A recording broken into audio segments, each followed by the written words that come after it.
Hello everyone, welcome back to the Logging It channel. Today for this video I will be showing you how to create a RAR file. So for that, first of all, you need to download a certain application to do this process. So open a browser on your PC and open a new tab. There on the search bar you type in winr.com and press enter.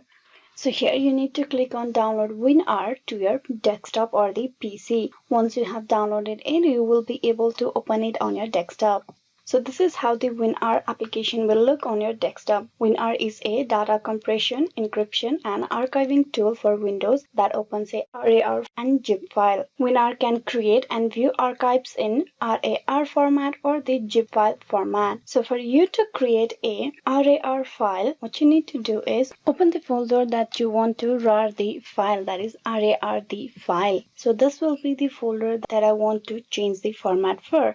For that, you need to right click on your mouse.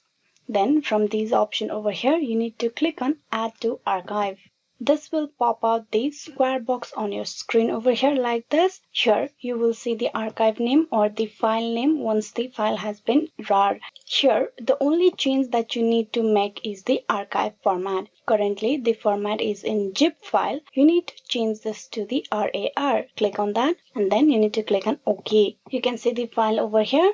This is the RAR file of the folder. Once you have changed the format to the RAR, how you can open this is you just double click on the file. So this is the file. What you need to do is you just need to click on extract to. This will give the option for where you want to extract the file that is within this folder. From the option, I'm going to choose the desktop and then you can choose the update mode over here. That is extract and replace file, extract and update file, fresh existing file only. You can make the changes over here with all the option available. Once all is done, you can click on OK. This will extract the file over here. You can see on the top. So this is how you can convert the file format or create a RAR file and open it. Hope this video was useful. Please like and subscribe the Logging It channel, and also don't forget to click on bell icon for the notification and updates. Thank you.